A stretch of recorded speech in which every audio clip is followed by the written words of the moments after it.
तळोद्यातील सर्व नागरिकांना जय हिंद, जय महाराष्ट्र। आज हा व्हिडिओ बनवण्याचं मुख्य कारण हे आहे की तळोदा शहराच्या नागरिकांसमोर वेगवेगळ्या प्रकारचे प्रश्न आज सुद्धा आहेत।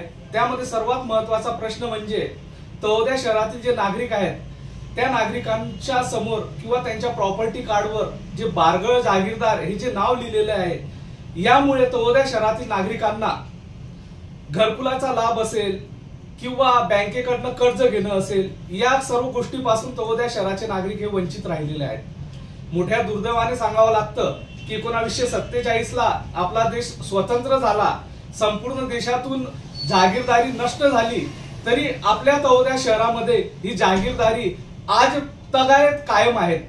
तळोदा शहरातील जे हट्ट्या असतील किंवा ज्या काही एरिया मधले जे लोक राहत असतात त्यांच्या प्रॉपर्टी कार्डवर आज सुद्धा बारगळ जागीरदार हे नाव आपल्याला आढळून येतं।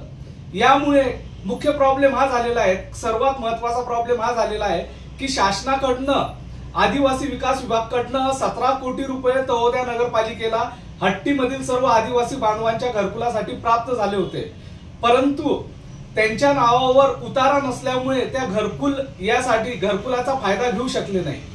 हा व्हिडिओ बनवण्याचा मुख्य हेतू आमचा हाच आहे की ही बारगळ जागीरदारी नष्ट करण्यासाठी तळोदा शिवसेनेमार्फत हायकोर्टामध्ये एक जनहित याचिका दाखल करण्यात येणार आहे। या जनहित याचिका दाखल करण्याचा मुख्य उद्देश हा आहे की स्वातंत्र्य मिळाल्यानंतर केवळ तळोदा शहरामध्येच का जागीरदारी ही अंमलात आलेली आहे किंवा तळोदा शहरातूनच जागीरदारी का नष्ट झालेली नाही, याचा जाब आपल्याला कोर्टामध्ये विचारायचा आहे। त्या म्हणून या व्हिडिओच्या माध्यमाने आम्ही तळोदा शहरातील सर्व नागरिकांना आवाहन करत आहे की येणाऱ्या शुक्रवारी 13 तारखेला माननीय आमदार आमशादादा पाडवी यांच्या अध्यक्षतेखाली आणि माननीय आमदार चंद्रकांतजी रघुवंशी यांच्या उपस्थितीमध्ये एक मोठ्या मीटिंगचं आयोजन केलं जाणार आहे। या मीटिंग मध्ये या जागीरदारी नष्ट करण्याच्या संदर्भात ते आपल्याला मार्गदर्शन करणार आहेत आणि याच्या पुढे कोणते पाऊल उचलावे याचं देखील रूपरेषा शिवसेनेमार्फत ठरवली जाणार आहे। म्हणून आम्ही तळोद्यातील नागरिकांना विनंती करतो की जे कोणी नागरिक या बारगळ जागीरदारापासून त्रस्त असतील किंवा ज्यांच्या प्रॉपर्टीवर बारगळ जागीरदारी लिहिलेलं असेल, अशा सर्व नागरिकांनी शुक्रवार 13 तारखेला आमच्या दुपारी 2 वाजता आम्ही ज्या ठिकाणी मीटिंग आयोजित केलेली आहे त्या मीटिंगला आपण सर्वांनी उपस्थित राहावे अशी आपणाला आम्ही कळकळीची विनंती करतोय। मीटिंगचं ठिकाण आहे माळी समाज मंगल कार्यालय तळोदा।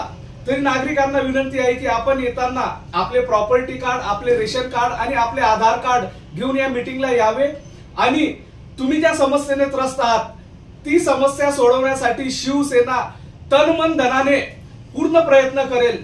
कोणत्याही प्रकारचा खर्च कोणत्याही नागरिकावर लादला जाणार नाही।